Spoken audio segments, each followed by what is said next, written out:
भारत में ऐसा कोई नहीं मिलेगा जो किसी न किसी धर्म से बँधा नहीं हो। हमारे यहाँ धर्म के बारे में कहा जाता है कि यतो अभ्युदय निश्रेयस सिद्धि सह धर्मः।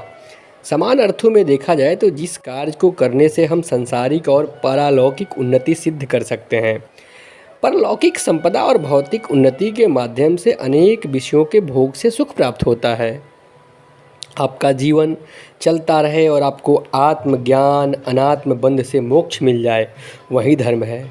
देखा जाए तो सामान्यतः अभ्युदय सहज जीवन प्रवाह का नाम है।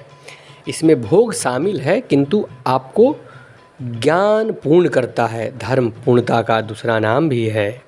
जब श्री कृष्ण कहते हैं कि धर्मः एव हतोहन्ति धर्मो रक्षति रक्षितः, इससे यह स्पष्ट हो जाता है कि इस नश्वर संसार में अगर कुछ टिकाऊ है तो वह धर्म है।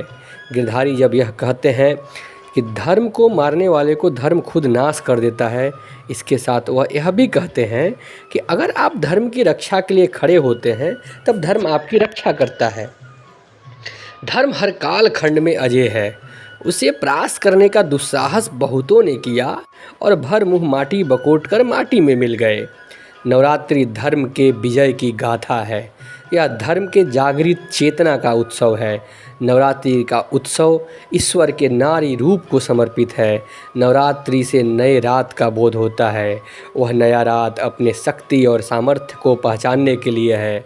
रात को जब हम घर लौटते हैं तब मन को शांति चाहिए, मन को शक्ति चाहिए होती है, मन को वह ज्ञान चाहिए होता है जिसके दम पर वह नए सुबह में अपने कर्म पथ पर विजय प्राप्त कर सके। सनातन संस्कृति में शांति, शक्ति और ज्ञान के केंद्र में मूल रूप से मातृशक्ति है। मातृशक्ति की आराधना इस धरती पर पूजा का सबसे पुराना स्वरूप है।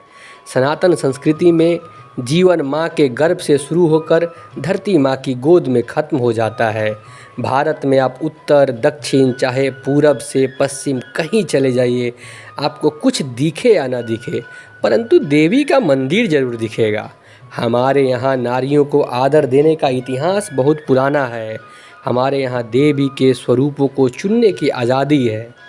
कुल देवी, इष्ट देवी से ग्राम देवी तक के चलन का रिवाज है।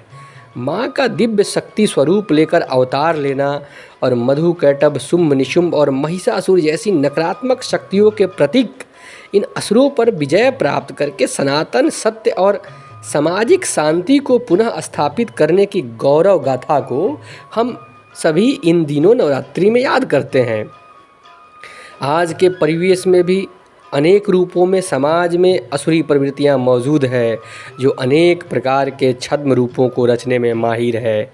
इन सभी से सावधान रहकर इनको निस्तेज करना चाहिए जिससे समाज में समरसता और शांति बनी रहे।